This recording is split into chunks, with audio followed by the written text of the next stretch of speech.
so Scott, so you used to be the plumber, right? Yes. So now, I mean a real plumber. You wasn't the guy you weren't the ladies' man's plumber. No. No, okay. Well, maybe both. Maybe a little bit of both, right? So what you doing to it? I'm putting a longer spring on. Longer spring. Yeah, it was soft, and we weren't sure if it was going to be close. Ladies don't like short and soft.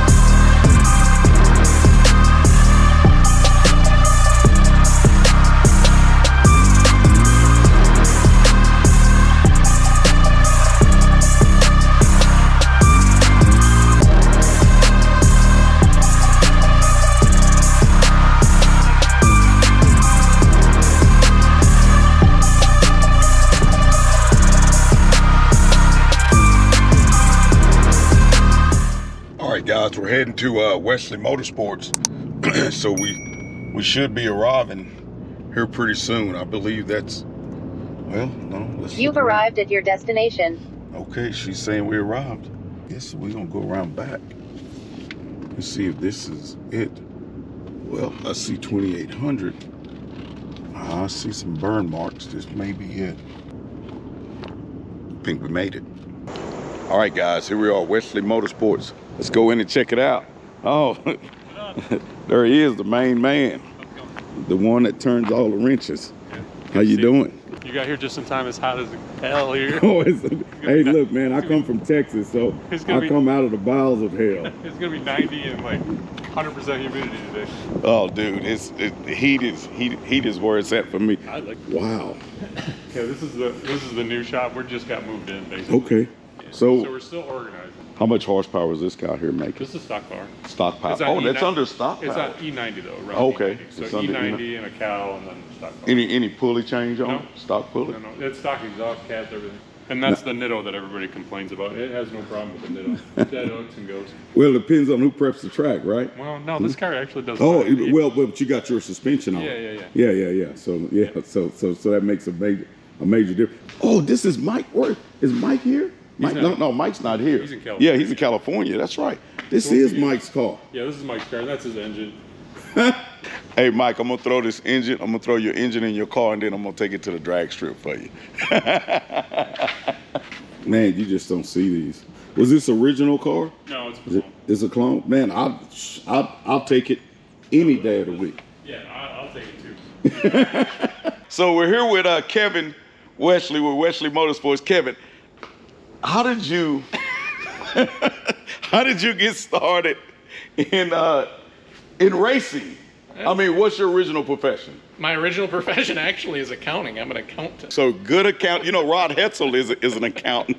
So I guess accountants in racing, the numbers gotta match up, right? No, it's definitely not a good investment. It's not a good investment. Racing's an expensive hobby. So what was the first racing that you fell in love with? It was it road course? Was it drag racing? Oh, road racing. Drag racing. Drag racing is a necessary evil for us.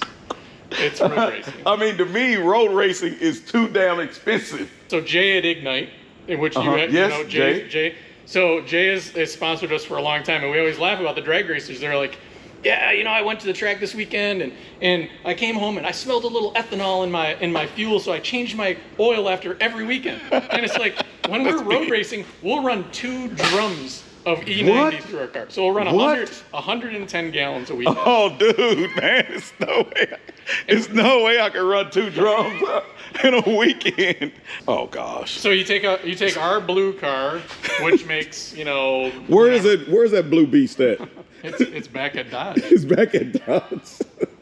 Yeah, well, yeah, that's another story. Okay, never mind. We're not gonna talk about it. I was hoping to see the blue beast when I was at the Newark. Mm-hmm. I had a picture of my car on the shirt, and you had your car on the shirt, and I was trying to show some kid to see which car looked best, and my car lost. That blue car it's a nice. Man, that's a nice looking car, dude. It's a beautiful car. In a 20-minute session, I think it would use between 10 to 12 gallons. Now, obviously, you change the oil after every race, correct? No. No, man! I change the oil after every. That's every what we race. That's what we laugh about. I mean, guys, I'm sponsored by Amsoil, and I'm just wasting good Amsoil. You don't even want it. Okay, so we ran that car road racing in Pikes Peak for 3 years. That was the same short block that we got with it. That car has almost 8,000 track miles on it. Wow. All right, so the majority of its life is on E90. Sad to say, we change the oil in that car like twice a year. Oh God, my goodness. So the drag racers are like, what do you want to do? Do you want to get a new engine, or do you want to change the oil? Do you want to pay $100, or do you want to pay $20,000 or $40,000? Good Lord, man. We would actually change the oil in that car when idle oil pressure would drop 2 psi. Ooh, wow. And that, I mean, but and that's how you know. Well, that's how we know.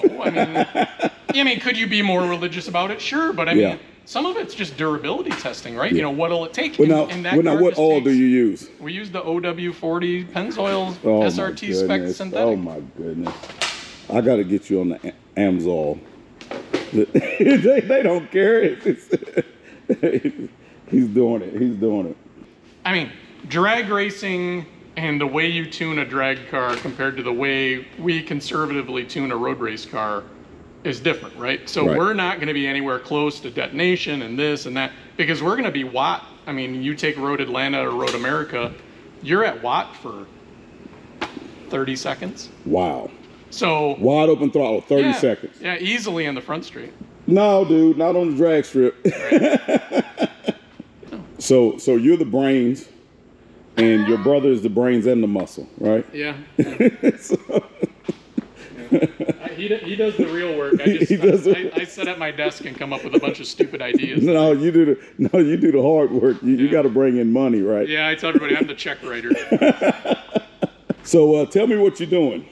Just getting the scale level, because I always double check them. And then... So we're gonna put this girl on the scale, huh? Yep.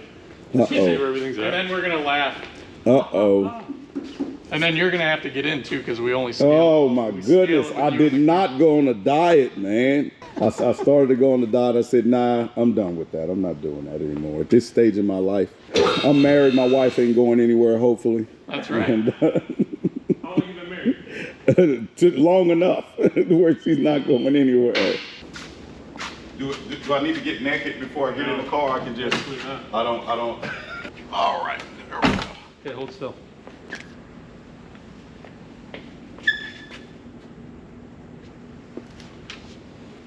Can I breathe now? Yeah. Oh, yeah. okay. Air doesn't weigh much, so. I thought he said hold my breath. He must said hold still. Oh, he said hold still. Okay. Does the car pull when you launch? What do you mean? Does it pull? Does it want to drive itself, or does it go pretty straight? It goes pretty straight. If you don't have even air in the front tire, it'll pull. But if you got even air in the front tire, it'll walk straight. So, does it wheelie? Yeah, it'll wheelie. See what we do. When do you roll the nitrous in? Right now, because I was having problems with the throttle body, I roll the nitrous in instantly. So really? I do a 75 shot. So You ramp it up. I brought the blower down to 18 pounds of boost. I put a 285 pulley on it. Okay. Brought it down to 18 pounds of boost and just bring the nitrous in at 75. If it's a good sticky track. If it's not sticky, then I bring the nitrous down to maybe 50 or 25, and then I adjust it on the track by foot braking. So I'll stall anywhere from 1500 to 3800. I love it. So you don't have a trans brake in your Turbo 400? No, don't want to use it. I just feel like that they tear up things with the stock, with a stock suspension and stock rear end. I feel like I'm just going to destroy it. No, because you're running a 370. Yeah. No, I'm running a 390. Oh, a 390? Yeah, I'm running a 390. So my theory was, and this came from Carl Rossler and Rod Hetzel, was let's put the stress on the axles and not on the differential. and see if we can get you a little bit more to come out. Greg Bigford. Big Ford. Big Ford. Oh, Big Ford. So with a name like Big Ford, do you race Fords or you just race whatever? I've had bad luck with Ford. Oh my God. The namesake didn't help. So what kind of car did you used to race? Greg? I had a like a Pro Stock chassis Daytona with a 572 big block Mopar. Nice. Nice. You got to remember, there's only so much rear brake this car is going to have because of the ABS controller. There you go. Yeah. And that's what I was fighting, trying to make the ABS controller do what a vacuum. But the thing is, the ABS controller puts all the rear bias in these cars because if you unhook the ABS, it is all front bias. So the only way you get rear bias in here is through the ABS. And the only reason I know that is because I've had the ABS fail and it's all front brake. So this is the demon spring, right? Yeah. That everybody's looking for. Yeah. So. And I always laugh. It's like, you want to lower your car? Get rid of that. Get rid of that. Get rid of that. It's going to squeak some, but your car's an inch and a half lower. So that's what you was telling me to lower the car. Just pull the spring rubbers out. Is it annoying to drive it like that? Absolutely. Is your car lowered? Yes, and it was free. Oh, you got long tubes. Yeah. All right, so we're gonna have to watch. Yes. Watch this on the boots on the half shaft, because we've seen this catless mid pipes and stuff. They'll slide back and they'll clip the boot. Yeah. Okay, it's the other side. Oh, right. That one's a lot. Because that exhaust moves. A lot of people are like, oh, you know, it's the engine's rubber, the exhaust is rubber. It moves. It's going back and forth. Yeah. And as you lower the car, you know, you have to watch that. And don't throw those away. Don't throw away. Oh yeah, those shocks. And they're $700 a piece. Oh. That's the cheapest I've seen. I think somebody's selling them on eBay for a little bit less than that, but they're not cheap.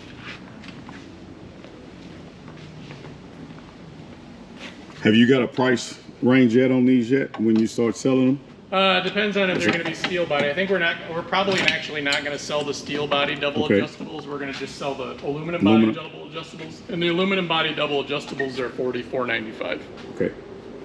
Because I know everybody's going to ask. Well, thanks Drag Pak for taking all my. So if you look at these ones, and this shock eye and this, right? So we made this. So it mounts underneath the car. Drag Pak took all these rods, and courtesy of the current stainless steel shortages, getting more of those rods is like pulling teeth because they're just not available. That's why we came up with the other. We prefer this style, right? And it has certain advantages due to length and ride height and travel availability and things like that because it becomes a packaging exercise. So, I mean, you can see it, right? Yeah, look at the difference, yeah. So we would prefer to run these, but until they're available again, we're running these.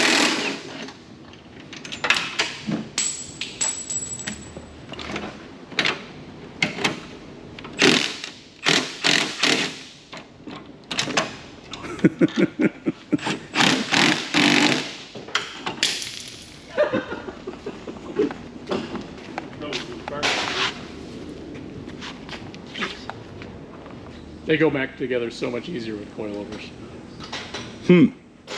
Because of that inboard spring has so much preload on it. Yeah, I mean, I'm just steady going on this car, and eventually I'm going to turn the car back to stock and take everything on this car over to the body and white is what, you know. So you still have your original motor? Yeah, I still got the original motor.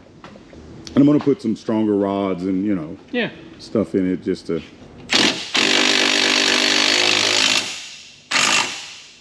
Man, the guys still call me that's on the job. I'm like, dude, why are you there? Go. You know, it's crazy.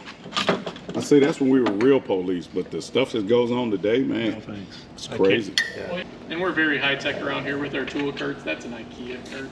Yes. Like $20. The initial thought was, I'm not going to use that. Look at that color of that thing. That's silly. And then after I used it, I was like, man, that's not bad. I have to keep my mouth closed. So this tool cart is only $20. I was thinking, man, I need a tool cart like that. You get them at IKEA. Yeah, but did you have to put it together yourself? I did.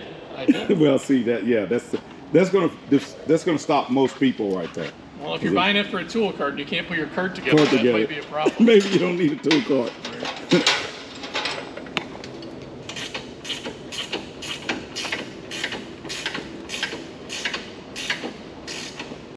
I was wondering if I rub Ignite on there, will it take that white paint off of there? I don't know. I don't like your center caps. You don't like the center caps? No, they fall off all the time. Just...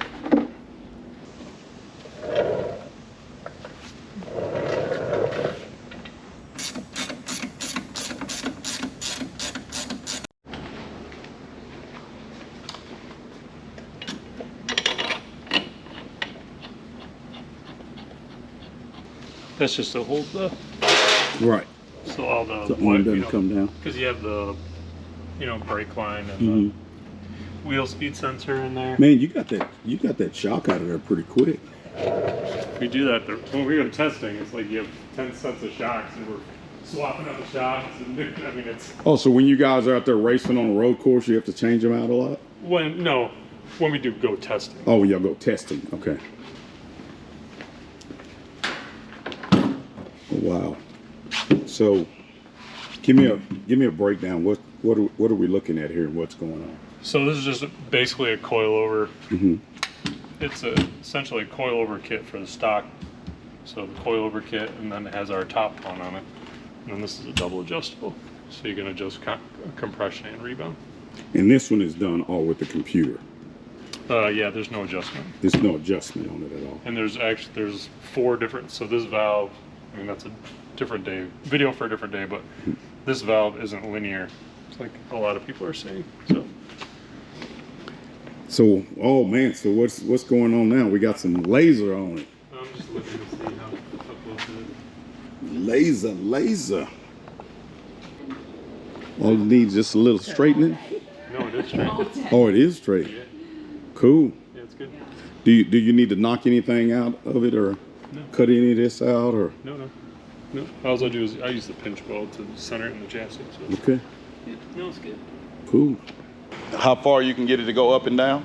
Yeah, well, you want to run as short a spring as possible if you can to save weight. Okay. And since you're not trying to, you want to control the rebound, the extension, right? We don't need to preload the spring to create, essentially, so a spring that has preload is a controlled force. Okay. And as soon as you launch the car and the front end comes up, that force is released, that energy is released. Since you're not worried about that, we want to run as short a spring as possible. No, I mean, I want to get as much energy as I can release. Well, you do, but you already have a wheelie problem, so we don't want to make it worse. I mean, it's not a wheelie problem. Because some say the wheelie is perfect. Yeah. Because we want the energy forward, not up. Yeah, I know, but the reason why I say the wheelie is perfect is because too many people can't match my 60 foot. I agree. So to me, the wheelie would not be perfect if I was being out 60 foot at this power level and the setup that I have. Yeah. So that's what Rod Hetzel was telling me, because I was telling him I got to get the front end down because I was going to chain it. And he said, no, don't chain it, because he told me, he said, who has out 60 footed you? Right. And I was not like, very many people. I was like, no, not with this setup. Right. They haven't. So Scott, so you used to be the plumber, right? Yes. So now, I mean, a real plumber. You wasn't the guy you weren't the ladies' man's plumber. No. No, okay. Well, maybe both. Maybe a little bit of both, right?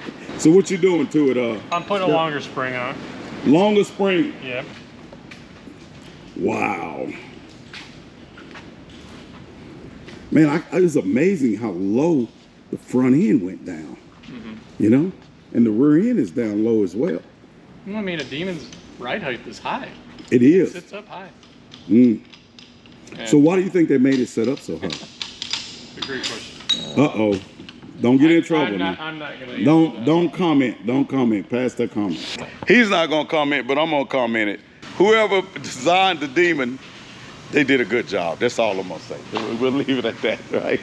Man, stock for stock, I whooped a lot of butt with the Demon. Now, the new cars they have coming out, like the McLaren, 765, That is a beast. I beat several 720s. I lost to some 720s only with drag times driving. But the Demon I was racing did not have the race suspension. So yeah, it's a long story. I flew down to race drag times with somebody's car. He didn't want me to do a subscriber's car. He said, do this other guy's Demon, which he was a subscriber, I guess, but drag times knew him. But his Demon suspension was gone. Later we found out it was unplugged, I believe is why. Because you went in, it said Demon suspension unavailable. Oh. So you know, that's you probably clipped one of the cables. Yeah, one of the cables probably got clipped, and so we didn't have active suspension. But that's really what makes the Demon is the suspension. The Tesla. Come on, man. What are they doing? Have you seen how fast that car is? A 9.0? Yeah. It's crazy, dude. He said it's the suspension. Hey, Scott, it's the suspension. Why is it the suspension now? Well, I don't know, Scott. Because it's got Bilsteins on it. No, because it got Bilsteins on it. That's right. Look, dude, if you want to go fast like me, you got to get Bilsteins. Bilstein. You see that right there? Bilstein. So do you know what the suspension was on the slow Stangs? I mean the Mustangs? Oh, I think that's a Sax or something like that. Yeah, we don't even want to go there. He said, actually, it's probably like possible. the Raptor, you know, some kind of Fox garbage or something. Oh my goodness. Ooh, what does the Fox say? Ding, ding, ding, ding, ding. Fox says loser. Oh my goodness. Oh, we're gonna get in deep territory here. That's just because you know what's on TRX, right? What's on TRX? Bilstein. Bilstein. So if somebody wanted to get a good set of Bilsteins, they could reach you and get Bilstein? Yeah, absolutely. But if you want to get Bilsteins, just send us an email or call us and we'll help you get set up with whatever you need. Wesley Motorsports. There it is. Boom. So what's the secret on putting on springs, Scott? Don't kill yourself. Yeah, don't kill yourself. Luckily, it's a coilover, so you loosen it up, right? Okay. And then you have to have this nice RE suspension shock vise thing that inserts to not damage the shaft. Okay. We need to get a bigger vise, but currently this is what we got. Yeah, currently, somebody's too cheap to buy a bigger vise. Uh-oh, wait a minute now. That'd be me. Hold on. TikTok. Are you on TikTok too? Yeah, I do. I make, and then I transfer it over. Oh, all right. Because I can put music to it. So this is our Bilstein AS2 double adjustable rear shock, right? So it's familiar because it's got the long extension that goes down into the cradle, passes the half shaft on LX platform. So one of the things that we worked with RE Suspension down in North Carolina is they designed a new cap. And if you see this cap, it's modular. So this cap fits on the bottom of these shocks. And then you can see how we can interchange different middle pieces that go then to what the attachment point needs to be. So this is the front shock, aluminum bodied sway bar mount. This is adjustable. Then this is adjustable between early and late LX platform. So late LX platform has a wider mount because it has a wider shock bushing. Early LX has a narrower mount because it has a narrower shock bushing. So now you have one shock that becomes universal and you don't have to change your lower control arms. Oh, wow. And then in the rear, depending on the car you have, you can also change the length of this if you want more body travel, if you want more shock travel. But then these also become platform agnostic, so they can go on anything that needs a different lower mount. Nice. Hey guys, don't forget to like, subscribe, share, and also click the bell. Check out the videos up at the top, and if you get a chance, check out our merch store. Peace.